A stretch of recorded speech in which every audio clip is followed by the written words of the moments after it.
नमस्कार मित्रांनो. मस्साजोगचे सरपंच संतोष देशमुख यांची अतिशय निगूढ आणि निर्दयीपणे झालेली हत्या, या हत्येचे पडसाद राज्याच्या विधिमंडळात तसेच देशाच्या लोकसभेमध्ये सुद्धा उमटलेले आपल्याला दिसून आले. अगदी गल्लीपासून दिल्लीपर्यंत हे प्रकरण राज्याच्या देशाच्या पटलावर प्रामुख्यानं चर्चेला आलं. आणि मग एकाएकी बीड मधील लोकप्रतिनिधी असतील, राज्य सरकार असेल, यांना बीडचा बिहार झाल्याचा साक्षात्कार झाला. आणि यामध्ये अतिशय चांगली गोष्ट आणि महत्त्वपूर्ण अशी गोष्ट कोणती झाली तर ती राज्याच्या विधिमंडळामध्ये सात्विक, सोज्वळ आणि नैतिकतेचा असा ओसंडून प्रवाह अगदी सत्ताधारी बाकापासून विरोधी बाकापर्यंत वाहताना दिसून आला. सर्वांचं या प्रकरणी एकमत झालं की बीडमध्ये गुंडागर्दी किंवा अवैध धंद्याचं खूप मोठा महापूर आलेला आहे.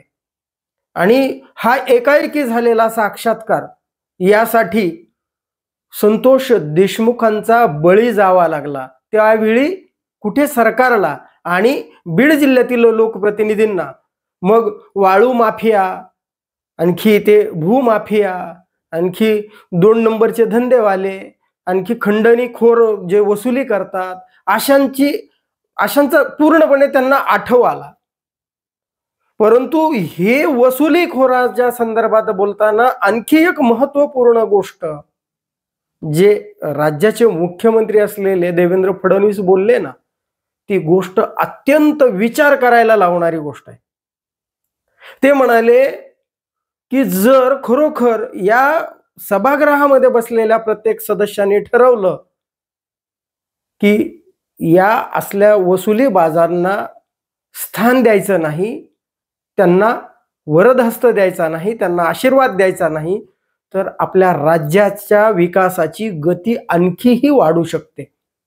त्यांचं हे विधान म्हणजे प्रत्येक सदस्य, असा कोणता राजकीय पक्ष अथवा निवडून आलेला सदस्य असा आहे ज्याच्याकडे त्याच्या दुसऱ्या फळीमध्ये असं काम करणारे सदस्य नाहीत. म्हणजे केवळ हत्या घडली त्यावेळेसच आठवण आली असं तर नाही ना. कारण राजकीय पक्षांचं जे काही अर्थकारण चालतं, यामध्ये या अर्थकारणाला काही उद्योगपती असतील, कारखानदार असतील किंवा मोठे मोठे उद्योगधंद्यावाले असतील, ते जे निधी देतात याला कदाचित पक्षनिधी पक्ष म्हणत असेल, मदत निधी म्हणत असेल, परंतु हा त्या उद्योगधंद्यावाल्यांसाठी प्रोटेक्शन मनीच ठरतो. आणि असा प्रोटेक्शन मनी घेतला जात नाही असं म्हणताच येत नाही. मग जर हे अर्थकारणच तिथपर्यंत असेल अशा पद्धतीने राजकीय पक्षांचं, तर राजकीय पक्ष आणि ज्या काही वसुलीबाजांच्या टोळ्या यामध्ये काय फरक आहे की फक्त जर खरोखर अशा लोकांना राजकीय वरदहस्त मिळत असेल तर मग हे राज्यासाठी आणि देशासाठी आणि ज्याला आपण नैतिकता, सात्विकता ज्याला म्हणतो त्याच्यासाठी फार धोकादायक आहे, चांगलं तर अजिबात नाही आहे. मग जर खरोखर या बीडमध्ये खंडणीखोरांचं राज्य असेल तर मग याच्यासाठी एवढा वेळ का लागला? आणि मग जर एका तालुक्याची जर आपल्याला स्वच्छता करायची असेल तर ती संपूर्ण बीड जिल्ह्याची होणं गरजेचं आहे. कारण केवळ एका तालुक्यात मध्ये नाही तर ते प्रत्येक ठिकाणी कमी जास्त प्रमाणामध्ये असेल कदाचित. त्यात सर्व ठिकाणी एकच प्रकार घडतो. म्हणजे अवैध उत्खनन असेल, वाळू उपसा असेल, मटक्याचे धंदे असतील, दारूचे धंदे असतील, गुटख्याचे धंदे असतील, एवढंच कशाला, पाठीमागे बीड जिल्ह्यामध्ये दुष्काळामध्ये छावण्यांचं प्रकरण होतं. अवैधरित्या छावण्यामध्ये खूप मोठं सरकारला गंडवलंच ना. जलयुक्त शिवार, रोजगार हमी योजना, शेततळे योजना काढून बघा ना.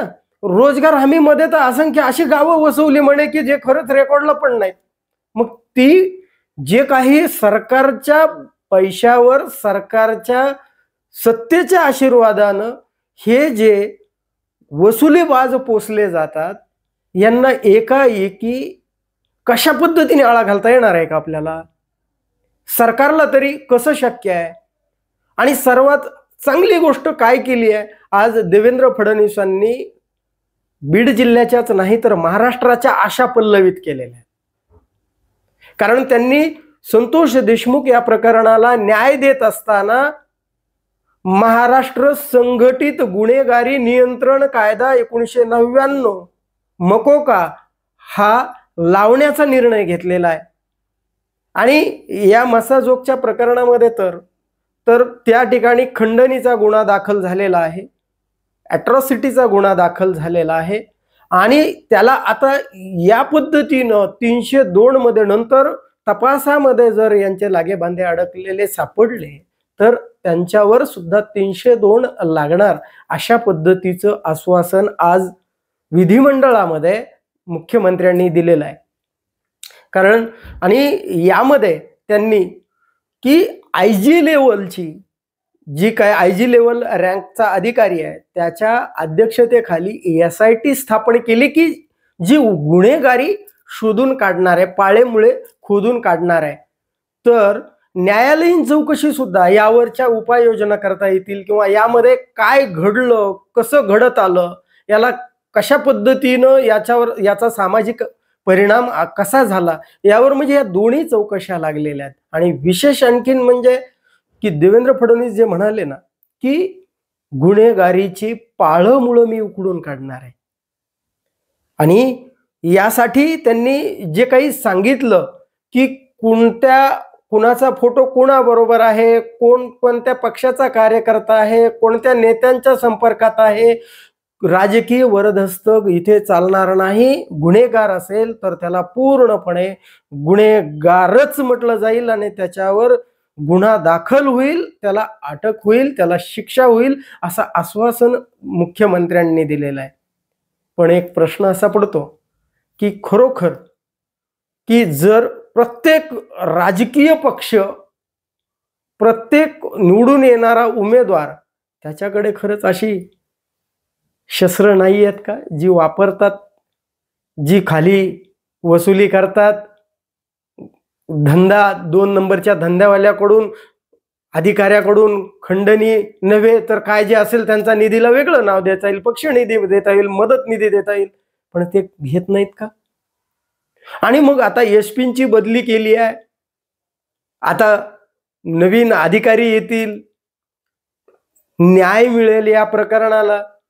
परंतु हे जे काही राजकीय प्रत्येक तालुक्यामध्ये जी काही अवैध धंदे चालू आहेत, केवळ एकच आहे का हे प्रकरण घडलं.